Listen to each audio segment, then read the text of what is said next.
Fáilte Óvacáid here, you're welcome indeed to our very special programme. This is part 2 of Ballina Open for Business in association with the Ballina Chamber of Commerce. Now, when the country shut down in March due to the coronavirus, this is what Ballina looked like. As you can see, no traffic, no people on the streets, devastating the local economy, while shops, businesses and sporting all cancelled. But the business community here were not going to take it lying down. They are resilient, they fought back, they adapted new ways of doing business, and dare I say, even are optimistic about the future. Here's Mags Downey from the Ballina Chamber of Commerce. Ballina Chamber of Commerce, we've been operating for nearly 60 years. Where our ethos is to be in business for businesses. And we are all about the town for Ballina, for North Mayo, for the county as well. March, April, May 2020, Ballina is not what it usually is like. We have had to cancel our St. Patrick's Day parade.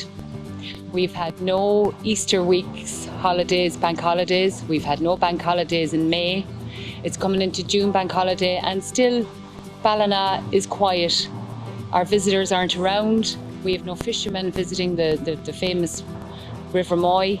Our beautiful restaurants and bars are closed. Our hotels and spas are also quiet. There's nobody here. It's unbelievable. So with that in mind, Ballina Chamber of Commerce, we're working really, really hard to support our chamber members and all the business community in Ballina and North Mayo. Luckily enough, Ballina Chamber of Commerce is working with the Chambers network around the country. We also work with Chambers Ireland. We get a lot of support and a lot of advice and information from the whole network. And as a result, and by conducting a variety of surveys, we've also been able to influence government directive and government policies in supporting what is the best mechanisms, what's the best supports out there for our business community. A lot of the supports that came from government, while they were very good, some were very confusing. There was an awful lot of information out there. A lot of it was debt-based supports, and we lobbied for grant aid supports. And as a result of that, you can see that the businesses can now avail of these supports through the local enterprise office and through a variety of government agencies as well. Ballina Chamber of Commerce is there to support the business community going forward.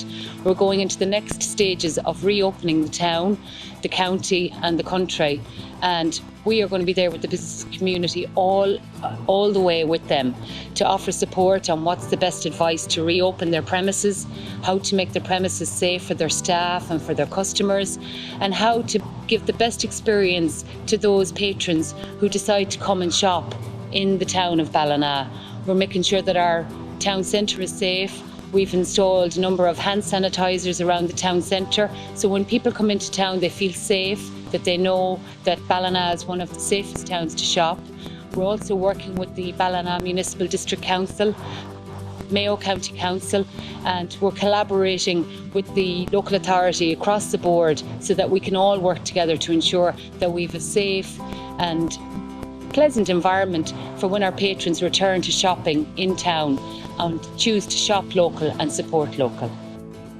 Jimmy Rafferty Shoes are a long-established business in Ballina, and indeed during the lockdown used social media to keep in touch with their customers. Here's Alan Rafferty. We cater for ladies, men's and children's shoes. So as we do first shoes, and as somebody said to me, last shoes as well. So we service all your occasions. We go for first shoes, communion shoes, confirmation shoes, engagement shoes, wedding shoes, funeral shoes. So we do the whole lot. We service for the whole family here. 2020 was shaping up to be a great year for us, and the town was very busy and a lot of footfall and a lot of people visiting the shop. And then of course the coronavirus came and closed us and closed everybody in March. So we had to readjust. We started work on our website, www.jrshoes.ie, but in the meantime we communicated with people through Facebook or Instagram mainly. So we'd guide people by messenger or phone on how to measure their child's foot, which wasn't the easiest, but it worked out. We also lent people our foot measure here and let them do it themselves. We did a bit of DIY in the doorway. We couldn't unfortunately let them into the shop, and then we'd let them kind of choose from the doorway. So it was all done by messenger, and we did a few deliveries around the town as well, and we posted to people as well. So people could view our products on Facebook and Instagram, and luckily now we've just got the website up and running, so hopefully that'll drive business as well, and probably that is where the future is going to be. So when we reopened on June the 8th, we had to install a Perspex screen at the cash register. We have all our staff wearing face coverings, especially with the children. When we're like face to face at their level, we have to wear face coverings.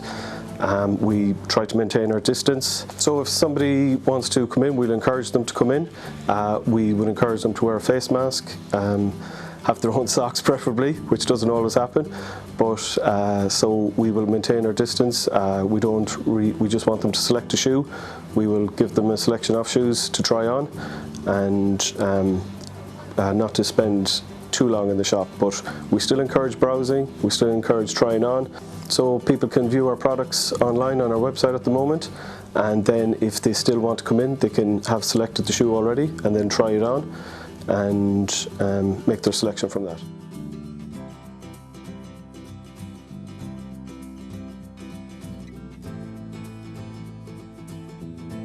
So what does the future hold for local businesses like Raftery Shoes? See the future of the business. We still think and we still encourage children, families to come in, because we do feel it's important that children try on the shoes and we measure properly, we fit properly.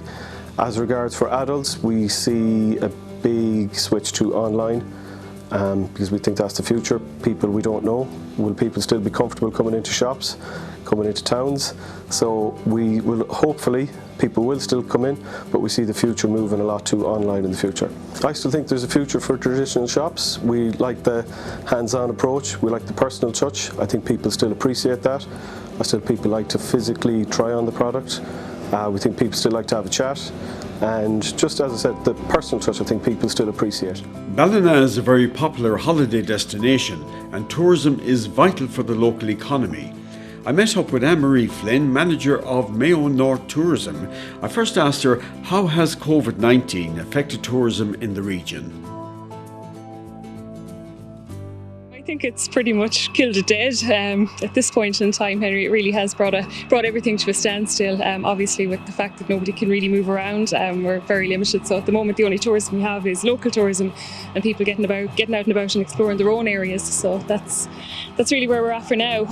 It will come back. We're very confident that it will come back, but the timing is just a bit unfortunate. I suppose my role is to try and raise the profile of the area to people outside the area and encourage them to come here on holidays. So we did have quite a bit of work planned this year, a lot of media work planned, a lot of press due to visit, and I suppose over the last 4 or 5 years we've really been building to get to that point where we can start to put ourselves on the map a little bit more, and we really had a great momentum built up in terms of events happening and coverage coming into the area. So and over the past few years as well, we've really seen a rise in visitor numbers coming in and visiting the tourist office and staying in our hotels and stuff. So we were in a really good place and we were really happy with progress and really nice, steady, sustainable growth.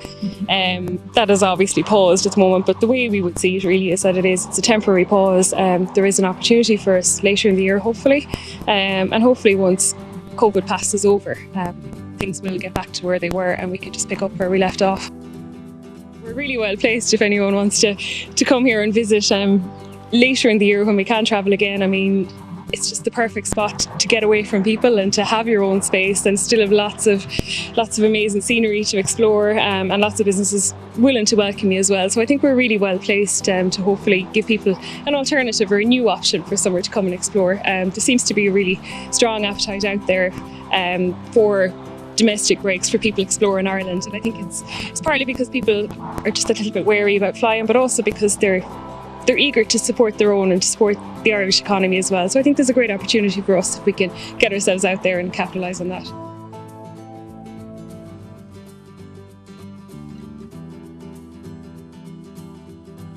Ballina is a great staycation if you want to explore the wild Atlantic Way. You can go fishing on the River Moy, visit Downpatrick Head, or go back in time to the Cajun Fields.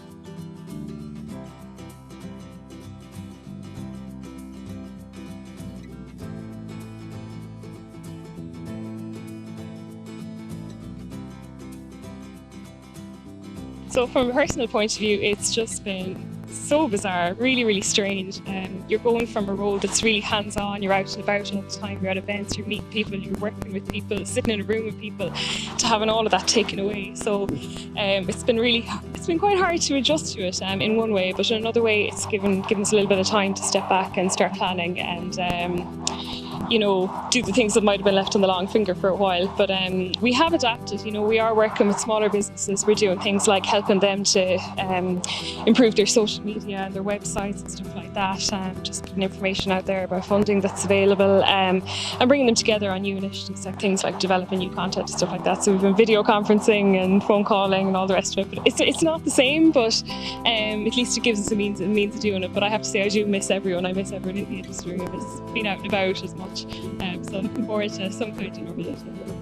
Time for us to take a break, but coming up in part 2, we'll meet the president of the Ballina Chamber of Commerce, Jerry Luskin, who will also be paying a visit to Moran's traditional butchers in the town, and some enterprising students from Ballina.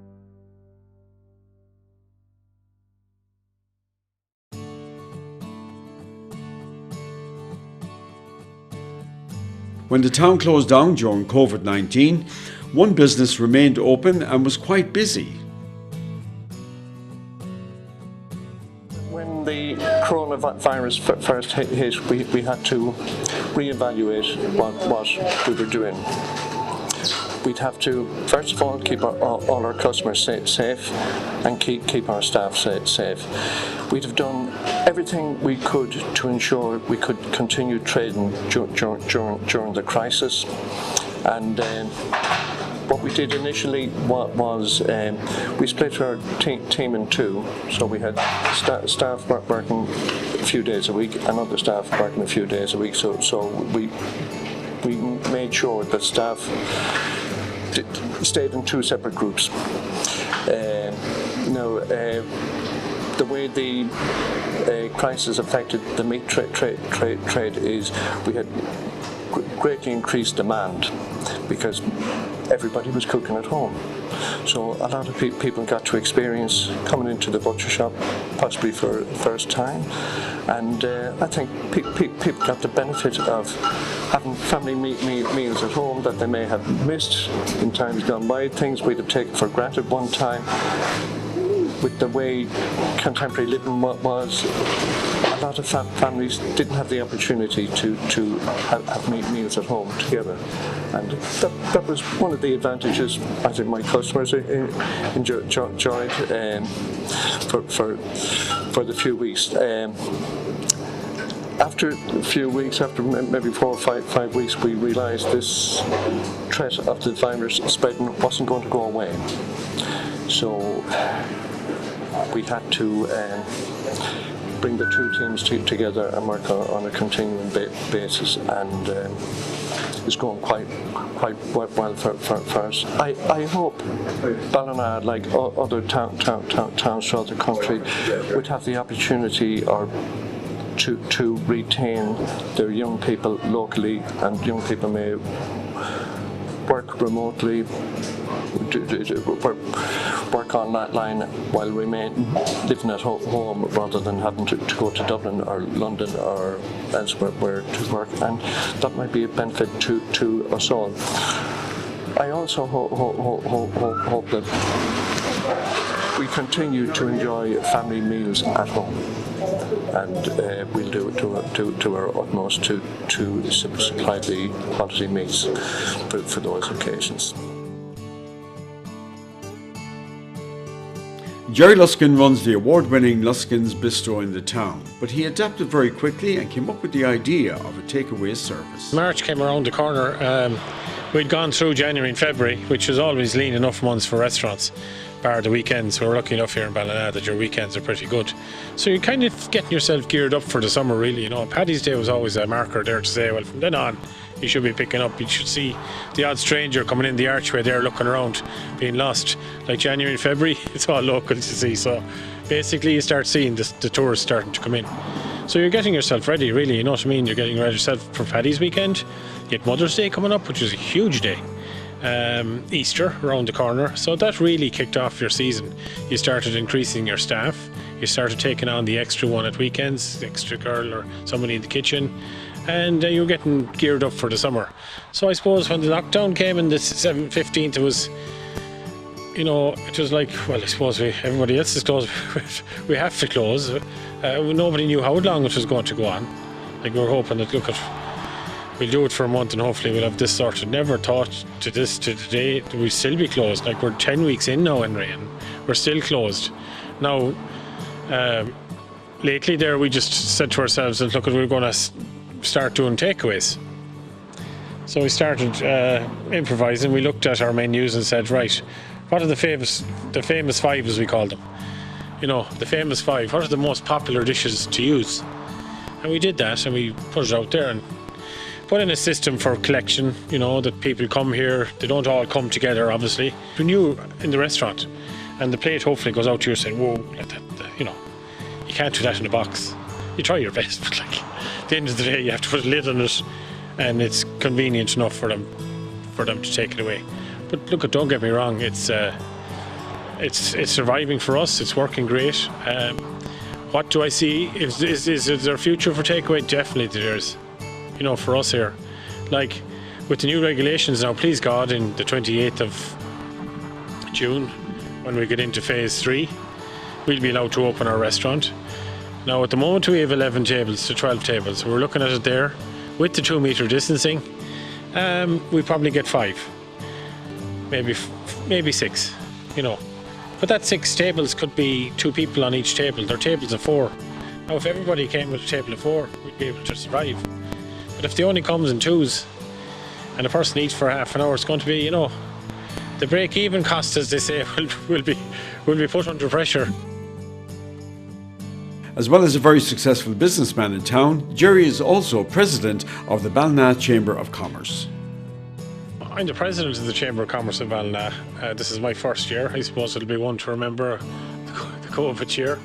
I met a colleague of mine up the street the other day, and he said, geez, you're getting a soft year at presidency, you don't have an awful lot to do. But like, it's amazing we do have an awful lot to do, because we have to get across to our members what the Chamber are trying to do for them, getting all the information out there and talking to them and making sure that they're okay. A lot of them, you know, there's an awful lot of information out there, and to be honest with you, it's very confusing. So it's up to us really to try and channel that information to them to the best of our ability, that what's appropriate to them. We're all together in this, so let's just, you know, do what we have to do to get Ballina back up and running. And that's what we are doing here at the Chamber. Well, how did the young people of the town cope during the lockdown? Well, 4 students from St. Muirdick's College remained very busy. Indeed, they reached the All-Ireland finals in the F1 school competition. Our school has a huge success in the F1 in schools competition. Throughout the years, we've had 2 teams who have excelled greatly at the world stages. So in 3rd year, the 4 of us decided to come together and take part in this F1 in schools competition in TY. So in TY, we came up with our team name and what we were going to do. And our team name was Annex Racing. And the word annex means an add-on or an addition to, and we feel that we are adding to the global competition, which is F1 in schools competition, and obviously it is one of the largest STEM competitions in the world. I'm the design and manufacturing engineer of Team Annex Racing, so this meant I had to design and manufacture a car. So I had many sleepless nights, actually sitting up till 12 and 1 in the morning doing many iterations of front wings, rear wings, many different designs. We've raced our car. You see, it takes CO2 canisters that are inserted into the back. They're actually 8 grams, so they're punctured, and that's what powers the car down the track. Throughout this competition, my role was looking after the team finances. So for this, I worked closely with Harry, who looks after the sponsorship. And obviously we found it very difficult due to COVID-19. We were able to raise our finances, which was a goal of €2,000 for the car and all the costs associated with that. So we raised that through sponsorship, and our local community helped us greatly. For the national finals, there obviously is a great deal of work that goes on behind the scenes. So for example, we had 3 interviews over the past few weeks about enterprise engineering and an overall interview then about the competition. These were all held on Zoom as we couldn't go in person, and we also had portfolios which we needed to complete. This wouldn't have been able to be done without our local community and without the sponsors that we have. Getting through is a massive milestone for us, and we set our goals at the very start of this competition, and it was to get to the World Finals in Singapore, and I think hopefully we can achieve this. We hope to be one of the 4 teams representing Ireland in the World Finals this year, or should they be pushed forward any year, we should hope to be representing Ireland. Congrats once again to all 4 students who will now represent Ireland at the World Finals. Indeed, great ambassadors from the town.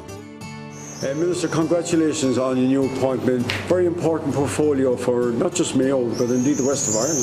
Thanks, Henry. It's hugely important, and I wish the circumstances were different, but we have to get stuck into it. It's hugely important for Mayo, for the west of Ireland, but also for the island. You know, you're talking about a nearly €3 billion budget, direct payments. It's massively important for the country. So I'm certainly looking forward to making the most of it. Very conscious of the demands that are on that brief from Mayo and from the west of Ireland, and hope to work with those various groups, producers, farm organisations, farmers, food companies, people in the marine sector as well, and to make sure we get a good share of this cake. So look, I think we need to work collectively and work together. This great thing about Ballina is in the last number of years there has been a sense of purpose and unity in terms of working collectively. We need support, and certainly I will be very passionate about supporting town renewal and town centre renewal, capital investment, and as we negotiated the programme for government, obviously, you know, this is my home and I'm very passionate about it, I'm very proud of it, but you know, we looked at how can we get our towns rejuvenated again, getting people back living in them, investing in them, making them good places. Finally, what does it mean to have a minister in your town? It means a lot of pressure for the minister, and there's a lot of expectation, and I'm very conscious of that. And you know, it's been a roller coaster 3 weeks for me personally, and we got through it because of the support I have from the town, and people who may never have voted for me were reaching out and sending the most phenomenal messages of support. And you know, I look forward to trying to repay that support, and you know, repay that commitment and that's that I've got in the last couple of weeks. Not going to be easy. Like, we are facing into an incredibly difficult economic situation as a consequence of shutdown, as a consequence of COVID. But there will be opportunities, and I look forward to working with the Chamber, working with Mayo County Council, with all the organisations here in Ballina, but across the county to maximise our opportunities. As you can see, Ballina is a great town to visit, to shop and stay while exploring Mayo and indeed the wild Atlantic Way. Now, if you'd like more information, all you have to do is visit ballina.ie. Now, don't forget, there will be a repeat of this programme on Saturday night next at 8 o'clock, and I look forward to your company at the same time next week. So until then, slán go fóill.